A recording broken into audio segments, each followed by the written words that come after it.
2020년은 코로나로 시작을 해서 코로나로 끝나가고 있습니다. 너무나 힘든 시간들을 모든 사람들이 다 보내고 있는데 내년에 절반 정도도 그래야 되지 않을까라고 하는 그런 생각을 조심스럽게 가져보게 됩니다. 상황이 이렇다 보니까 사람들이 희망을 백신에 두고 치료제에 두는 것을 보게 됩니다. 물론 백신과 코로나를 예방할 수 있는 백신과 코로나를 치료할 수 있는 치료제가 우리에게 큰 희망이 되는 것은 사실입니다. 백신과 치료제가 나오면 많은 사람들이 고통을 당하지 않아도 되겠죠. 경제도 지금보다 훨씬 나아질 것이고 또 자유롭게 만나고 또 이야기하고 음식도 먹으면서 교제할 수 있는 그러한 시간들을 우리가 기쁨으로 가질 수 있을 겁니다. 그렇지만 백신이나 치료제가 모든 해결책이 될 수는 없습니다. 왜냐하면 변종 바이러스도 나오고 경제의 문제는 코로나만이 아니라 다른 여러 가지 문제가 얽혀 있기 때문에 힘든 부분은 계속 힘들 수 있고 여러 가지 문제가 생겨날 수 있는 것입니다. 또 코로나에 걸리지 않아도 코로나 때문에 이 코로나의 문제가 해결된다 하더라도 우리 사람은 결국은 죽음을 향해서 가는 존재이기에 죽음을 떨쳐버릴 수는 없습니다. 모든 사람이 죽음을 맞이해야 하는 존재이기 때문에 백신과 치료제가 우리에게 희망이 될 수는 있겠지만 그러나 진정한 희망이 될 수는 없는 것입니다. 우리에게 진정한 희망은 예수 그리스도가 되어집니다. 오늘 예수 그리스도가 우리에게 참된 희망이 된다는 이 말씀을 함께 나누면서 우리의 마음속에 다른 것을 통해서가 아니라 예수 그리스도를 통해서 하나님을 통해서 참된 희망을, 참된 소망을 우리 마음에 가득 품게 되어지기를 우리 주님의 이름으로 축원을 드립니다. 첫 번째 함께 읽어보겠습니다. 사람들은 떡으로만 살 수 있다고 생각합니다. 사람들은 떡으로만 살 수 있다고 생각합니다. 떡이 있으면 만족할 거라고 생각합니다. 돈이 많으면 만족할 거라고 생각하고 명예가 있으면 권력이 있으면 만족할 거라고 생각을 합니다. 그런데 가만히 보면 그렇지 않다는 거 우리가 알 수 있습니다. 유명한 사람들이 아나운서라든지 다른 직업을 가졌던 사람들이 정치권에 들어가면서 그들의 인상이 바뀌어가는 것을 볼 때가 참 많습니다. 인기도 있었고 명예도 있고 권력까지 얻었는데 그런데 그들이 그것으로 만족하지 못하고 싸움의 현장에 늘 있는 것을 보게 됩니다. 사람들은 떡으로만 산다고 생각합니다. 떡이 있으면 명예가 있고 권력이 있으면 돈이 많으면 당연히 만족스럽고 행복할 거라고 생각합니다. 이런 사람들에게 큰 기쁨의 소식은 아무래도 경제적인 발전이거나 혹은 자신들이 이루게 될 어떤 성과에 대한 것일 겁니다. 코로나와 연결시켜 보면 백신 접종에 대한 것, 빠르면 2월달, 3월달 중에는 접종이 시작이 될 것 같고 그 외에 추가로 도입되는 이러한 백신들도 빠르면 2분기에 4, 5월 중에는 접종이 될 거라고 지금 정부에서 발표를 하고 있습니다. 우리나라 제약회사에서도 내년 말쯤에는 백신을 개발할 거라고 그렇게 예상을 하고 있고 치료제 같은 경우에는 이미 셀트리온에서 긴급 치료 목적의 사용 승인은 났고 긴급 승인을 이제 받으려고 준비하고 있는데 아마 올해 안에는 날 것 같습니다. 대웅제약에서도 1월 중에는 치료제를 정식으로 출시하는 것을 목표로 하고 있다고 합니다. 이렇게 떡으로만 살 수 있다고 생각하는 사람들에게는 오직 이런 소식이 큰 기쁨의 좋은 소식이 되리라고 생각을 합니다. 그러나 사람이 생각하는 큰 기쁨의 소식에는 분명 육적인 생각이 가득 들어가 있습니다. 우리의 욕심이 가득 들어가 있는 것을 보게 됩니다. 부자가 됐다든지 성공했다든지 문제가 해결됐다든지 오직 그런 것만을 우리가 큰 기쁨의 좋은 소식으로 생각하는 경향이 있습니다. 사람은 떡으로만 만족할 수 있다고 생각하기 때문에 온갖 수단과 방법을 가리지 않습니다. 방탕하고 술 취하고 음란하고 호색한다고 성경에 기록을 합니다. 정욕을 위하여서 정욕의 일을 육신의 일을 도모한다라고 말합니다. 왜냐하면 떡으로 만족할 수 있다고 생각하기 때문에 수단과 방법을 가리지 않고 어둠의 일도 마다하지 않는 것입니다. 야고보서 4장의 말씀대로 하면 싸웁니다. 분쟁합니다. 탐냅니다. 다툽니다. 그렇게 욕심을 부려보는데 그래도 얻지 못하면 사람까지 죽인다라고 말합니다. 말로 사람을 죽이고 상처를 또 더 큰 상처로 만들어버리는, 감정을 다치게 하는 그런 일들을 하면서 수단과 방법을 가리지 않고 다른 사람은 어떻게 되든지 신경 쓰지 않고 그렇게 해서 얻으려고 한다라고 말을 하고 있습니다. 이런 모든 행동들은 가만히 보면 우리가 사람이 떡으로만 사는 것이다라고 하는 생각이 밑바탕에 깔려 있기 때문에 그렇습니다. 떡으로만 살기 때문에 떡이 있어야 행복하고 떡이 있어야 만족하기 때문에 내가 명예와 부를 얻어야지 행복한 것이고 그것이 하나님 주신 복을 받은 것이라고 생각하기 때문에 바로 그런 것들 때문에 그런 것이 중심에 있어서 그런 행동을 하면서 살아가게 되는 것입니다. 그러나 사람은 떡으로만 살 수 없는 사람입니다. 떡으로만 살 수 없는 존재입니다. 사람은 영적인 존재입니다. 18세기의 프랑스 철학자 디드로라고 하는 사람이 있었는데 그의 친구가 이 디드로에게 빨간색의 아주 세련된 가운 하나를 선물을 했습니다. 근데 그 가운을 입고 집에서 이렇게 다니다 보니까 집에 있는 낡은 가구, 의자, 책상과 어울리지가 않았습니다. 그래서 어떻게 하느냐 하면 그 가운에 맞추기 위해서 책상과 의자도 빨간색 가구로 바꿨습니다. 세련된 것으로.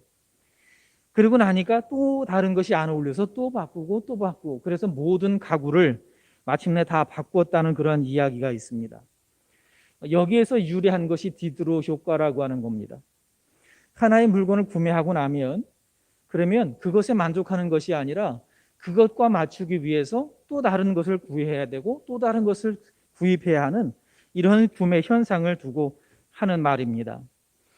사람들마다 원하는 것이 있습니다. 그 원하는 것을 이루기 위해서 열심히 노력합니다. 그래서 얻고 나면 그 기쁨 이루 말할 수가 없지요. 그런데 거기에 만족하지는 못해요. 왜냐하면 그 이룬 것만큼 또 다른 것도 맞춰야 돼요. 예를 든다면 많은 돈을 벌었으면 거기에 맞춰서 집도 바꿔야 되고 집에 맞게 가구도 바꿔야 되고 차도 바꿔야 되고 친구도 때로는 바꾸려고 하고 사는 곳도 바꾸고 다 바꿔야 되는 거예요. 그렇게 바꾸려고 하다 보니까 바꿔지지 않는 부분도 있고 또 다른 곳보다 더 높아지려고 하는 그런 마음이 있기 때문에 조금 더 많이 벌려고 하고 조금 더 높아지려고 하는 조금 더 권력을 가지려고 하는 이런 문제들이 계속해서 우리에게 일어나고 있기 때문에 부족해서가 아니라 모자람이 있어서가 아니라 모자람이 없음에도 불구하고 사람은 끊임없이 부족하다라고 생각하면서 만족하지 못하고 살아가는 그런 모습을 갖게 되어집니다. 소유한다고 이런 문제가 없어지는 것이 아닙니다. 없어서 생기는 문제가 아니기 때문에 그렇습니다. 성공한다고 이런 문제가 해결되는 것도 아닙니다. 왜냐하면 이것은 우리의 사람의 마음, 감정, 정서와 관련된 문제이기 때문에 그렇습니다. 성경에서 보면 이스라엘 백성들이 애굽 땅에 있을 때, 노예로 있을 때 그들이 하나님께 부르짖습니다. 아마 부르짖는 내용이 성경에 나와 있지 않지만 이런 내용이었을 겁니다. 아무리 힘들게 일해도 자기가 얻는 게 없어요. 아무리 힘들게 일을 해도 성취감이 없어요. 아무리 힘들게 일을 해도 노예의 신분을 벗어날 수가 없어요. 나만 고생하면 좋겠는데 내 자식들도 그렇게 살아가야 돼요. 아마 이런 것들 때문에 애굽에서 노예 생활하던 이스라엘 백성들은요, 그래서 하나님께 부르짖었을 겁니다. 그들이 출애굽한 후에 광야에 있게 됩니다. 이젠 자유한 사람들입니다. 노예가 아닙니다. 어디든지 갈 수 있는 사람입니다. 그래서 그들은 홍해를 건너고 난 다음에 찬양하고 감사합니다. 그런데 시간이 지나면서 불평하고 원망합니다. 그들에게 없는 것을 이야기하면서 불평하고 원망하는 것을 보게 됩니다. 차라리 애굽에서 살았을 때가 더 낫다라고 말합니다. 무슨 말입니까? 종이었을 때 종이에서 벗어나는 것이 소원이었지만 이제 자유한 사람이 되었습니다. 자유한 사람이 되었는데 자유한 사람에 맞게, 그 수준에 맞게 지금 그들이 불평하고 요구하면서 원하는 것입니다. 다르게 표현하면 사람은 떡으로 만족하지 못한다는 것을 우리에게 보여주고 있습니다. 사람은 떡으로만 만족하지 못하는 존재입니다. 잠언 27장 20절의 말씀에 죽음과 멸망이 만족함을 모르듯이 사람의 눈도 만족할 줄 모른다라고 말하고 있습니다. 그렇습니다. 사람의 눈은 만족할 줄 모릅니다. 전도서 5장 10절의 말씀에 도를 사랑하는 사람들 돈으로 만족하는 법이 없고 부를 사랑하는 사람마다 재산이 아무리 불어나도 만족하는 법이 없다라고 말씀을 합니다. 그래서 이러한 것이 허무한 것이다라고 전도서에서 말씀을 하고 있는 것입니다. 하나님은 사람들이 떡으로 만족하지 못한다는 사실을 알려주시기 위해서 광야의 길을 걷게 하셨다라고 신명기 8장 3절에 말씀을 합니다. 너를 낮추고 굶기시다가 그러다가 만나를 먹게 하셨는데 그 이유는 사람이 빵으로 떡으로만 사는 것이 아니고 하나님의 말씀으로 사는 것을 알게 해주기 위해서다라고 말씀합니다. 광야의 길을 걷게 하셔서 낮추시고 광야의 길을 걷게 하셔서 굶주리게 하시고 광야의 길을 걸으면서 고통당하게 하셨는데 바로 그것은 인간의 지혜로는 이해할 수도 없고 인간의 능력으로 할 수 없는 하나님의 방법으로 만나를 먹이시는 것을 통해서 사람이 사람의 지혜와 능력으로만 사는 것이 아니고 내가 준비하고 내가 능력이 있어도 내 마음대로 되지 않는 것이고 하나님의 말씀이 그 말씀을 통해서 우리가 참된 문제를 해결할 수 있고 하나님 주는 은혜를 만족을 얻을 수 있다라고 하는 이 사실을 우리에게 가르쳐주고 있다라고 신명기 8장 3절이 말씀을 합니다. 그런데 우리는 어떤 문제가 생기면 계속해서 어떻게 하느냐? 채워서 해결하려고 합니다. 채워지면 만족할 거라고 생각합니다. 우리의 기도 제목은 내가 어떤 사람인지를 보여주는 것입니다.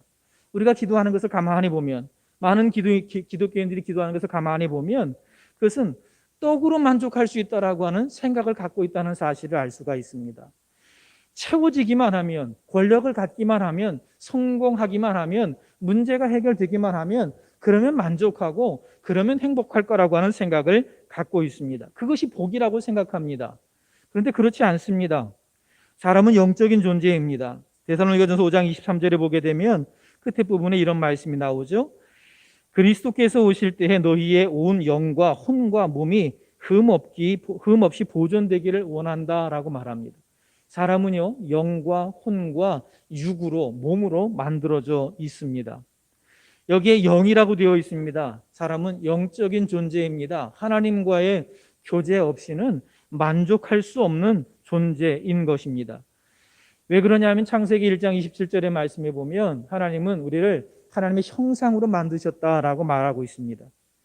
그렇기 때문에 하나님의 형상으로 창조되어졌기 때문에 사람은 떡으로만 살 수가 없습니다. 떡으로만 만족할 수가 없는 것입니다. 떡으로 만족하고 살아가는 사람이 만족을 모르고 계속 허전하고 공허해서 더 많은 것을 채우려고 하지만 역시 또 만족함을 누리지 못하는 것, 그것은 사람이 영적인 존재이기 때문에 그렇습니다. 에베소서 2장 1절에 보게 되면 죄가 들어온 이후로 우리가 죽었다라고 말합니다. 하나님과의 관계가 영적으로 깨졌다라고 말씀합니다. 우리가 육적인 존재가 되었다는 것입니다. 다시 말하면 우리가 계속 왜 채워야지 내가 만족할 거라고 하는 생각을 가지고 살아가는가? 왜 이 생각을 내려놓지 못하는가? 왜 정욕을 만족시키기 위해서 우리가 계속 살아가는가? 그것은 우리가 죄로 죽었던 자였고 우리의 인간의 본성이 하나님이 주시는 성품을 잃어버렸기 때문이다라고 하는 사실을 성경이 우리에게 가르쳐주고 있습니다. 그래서 욕심을 따라 사는 것이 행복한 것이라고 여기게 되어졌고 내가 하고 싶은 대로 하는 것이 행복한 것이라고 생각을 하게 된 것입니다. 우리 학개서 1장 6절의 말씀 넘겨서 학개서 1장 6절의 말씀 함께 읽어보겠습니다. 너희가 많이 뿌렸을지라도 적게 거두며 먹을지라도 충분하지 아니하고 마실지라도 마신 것으로 만족하지 아니하며 입어도 따뜻하지 못하고 삭슬 받는 자는 삭슬 받아 구멍난 자루에 넣느니라. 예, 하고픈 대로 다 하고 채우려고 하는 마음 가지고 억척같이 살아서 그래서 많이 뿌렸는데 적게 거두고 충분하게 먹은 것 같은데 충분하게 마신 것 같은데 예, 허전하고 만족하지 못하고 입어도 따뜻하지 않고 일한 대가로 받은 삭을 잘 보관했는데 그 자루가 구멍난 자루고 예, 바로 이런 것이 우리의 삶이다라고 하나님 우리에게 말씀해 주고 있습니다. 왜 그러냐면 에베소 2장 3절의 말씀대로 우리가 진노의 자녀, 본질상 진노의 자녀였기 때문에 하나님의 은혜 없이는 살아갈 수 없는 존재이기 때문에 그렇다고 말합니다. 그렇기 때문에 우리에게 큰 기쁨의 좋은 소식은 뭔가 채워지는 것, 그것을 통해서 우리가 큰 기쁨의 좋은 소식을 들을 수 있는 것이 아니고 바로 우리에게 큰 기쁨의 좋은 소식은 예수 그리스도라고 하는 것입니다. 모든 사람이 성탄절의 기쁨을 누리는 것은 아닙니다. 우리들도 매년 성탄절을 맞이합니다. 그러나 성탄의 기쁨이 무엇인지 모르고 맞이할 때에도 참 많은 것 같다는 생각이 듭니다. 떡으로만 만족할 수 있다고 생각하는 사람들에게는 정치와 경제 상황이 좋아지는 것이 큰 기쁨의 좋은 소식일 겁니다. 이런 사람들에게 예수님의 탄생의 기쁨은 큰 기쁨의 좋은 소식이 될 수 없습니다.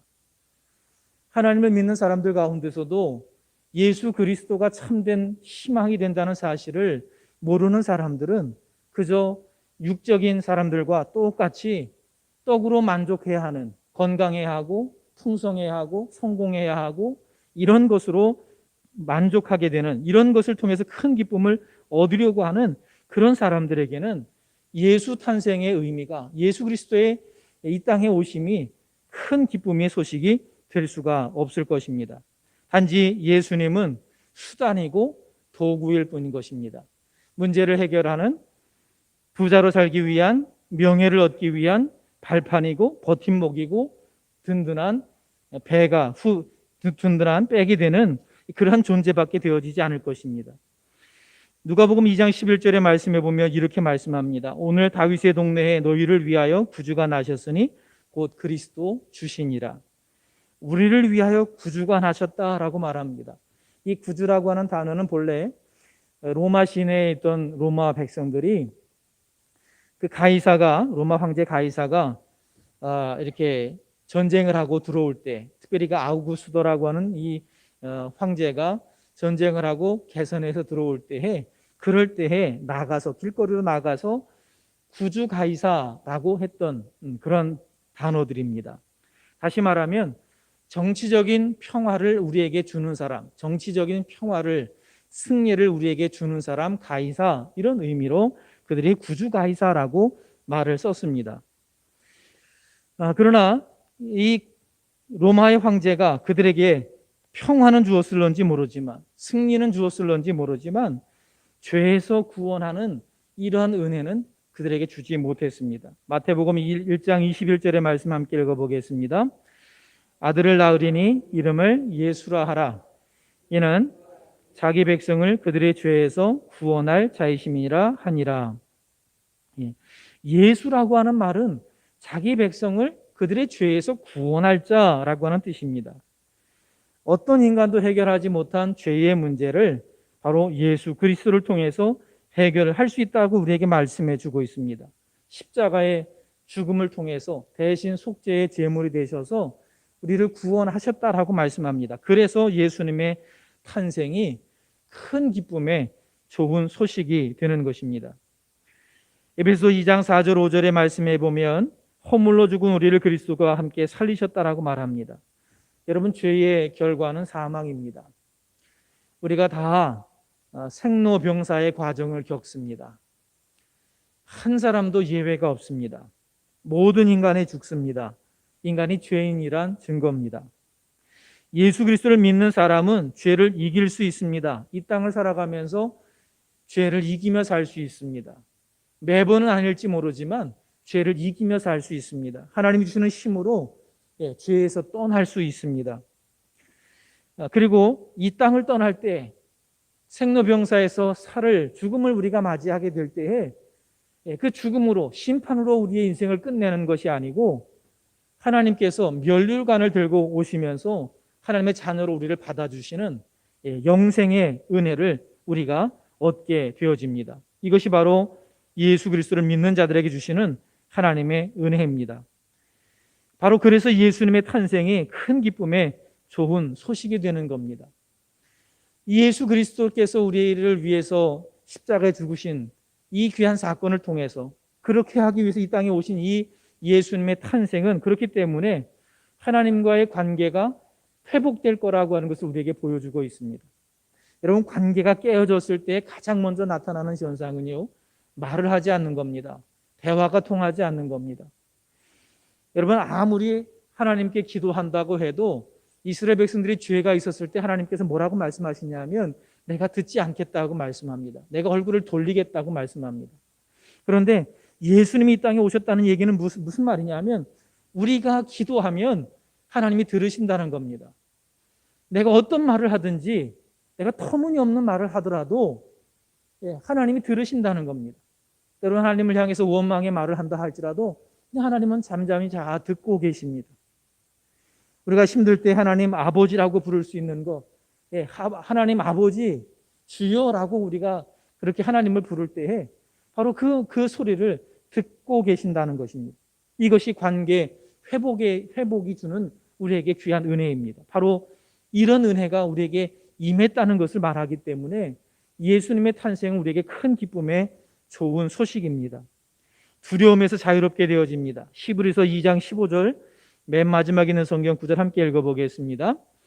또한 죽음에 대한 두려움에 사로잡혀 사는 사람들을 자유롭게 하기 위해 사람과 같은 모습으로 죽으셨습니다.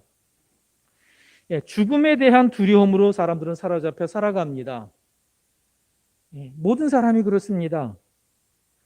왜냐하면 죽음 이후로 끝이라고 생각하기 때문에 그렇습니다. 그래서 죽음에 대한 두려움이 있습니다. 그래서 사단은요, 우리에게 죽음에 대한 두려움을 가지고 자꾸 우리를 이용합니다. 우리를 휘두릅니다. 인간을 지배하려고 합니다. 그런데 바로 그렇기 때문에 예수 그리스도께서 오셨고 예수 그리스도께서 죽으심으로 이런 두려움에서 우리를 해방했노라고 그렇게 말씀을 하고 있습니다.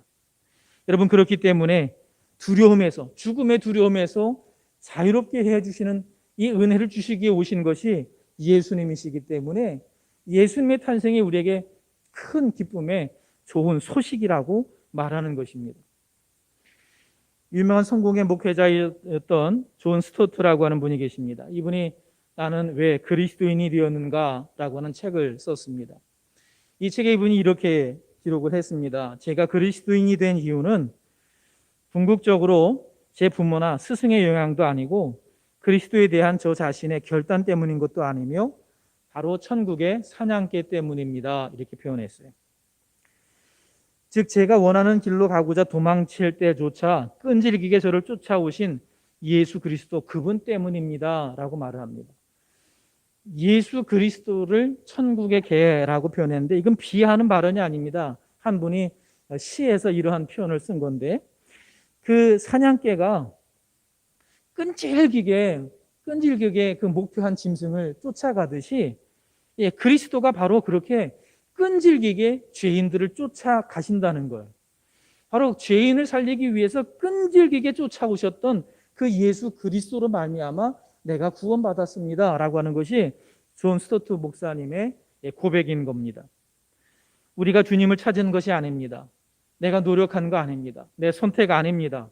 우리를 찾아오신, 끈질기게 찾아오신 바로 주님이 그 은혜가 우리에게 임했기 때문에 우리가 구원받은 것입니다. 죄에서 자유함을 얻게 된 것입니다. 그래서 큰 기쁨의 좋은 소식이다. 예수님의 탄생이 큰 기쁨의 좋은 소식이다라고 말씀을 하는 것입니다. 이렇게 끈질기게 쫓아오시는 예수 그리스도로 인해서 우리에게는요, 묶인 것이 풀려지게 됩니다. 죄책감이 있습니다. 죄의식이 있습니다. 우리가 시기와 질투 가운데 묶여서 살아갑니다. 마음의 상처를 붙들고 일평생 그 마음의 상처가 나를 휘두르는데 그것을 우리가 제대로 이겨내지 못하며 살아갑니다. 상처가 사라지진 않습니다. 상처가 사라지지 않는 그 상처를 붙들고 우리는 일평생 씨름하며 살아갑니다. 그런데 주님이 오셔서 고쳐주시고 회복시켜 주셔서 그런 것에서 우리의 생각에, 우리의 감정에, 우리의 상처에, 우리의 과거의 아픔들, 시기와 질투, 이런 우리의 생각에 묶여 살지 않도록 우리를 풀어놓아 자유하게 하려고 주님이 오셨기 때문에 우리가 큰 기쁨의 좋은 소식, 예수님의 탄생을 큰 기쁨의 좋은 소식이라고 말하는 것입니다. 사랑하는 성도 여러분, 이런 은혜가 바로 성탄절에 담겨져 있는 것입니다. 그래서 예수님의 탄생이 큰 기쁨의 좋은 소식이 되는 겁니다. 자기 백성을 죄에서 구원하시는 예수 그리스도가 큰 기쁨의 좋은 소식이 되시는데 바로 그래서 우리에게 주신 가장 큰 선물이 바로 예수 그리스도라고 하는 것입니다. 우리에게 주신 가장 큰 선물 예수 그리스도를 바라보면서 우리 안에 이런 큰 기쁨의 좋은 소식으로 가득하게 되어지기를 간절히 사모하고 기도하고 또 그것을 경험하고 풍성하게 누리며 살아가게 되기를 우리 주님의 이름으로 축원을 드립니다.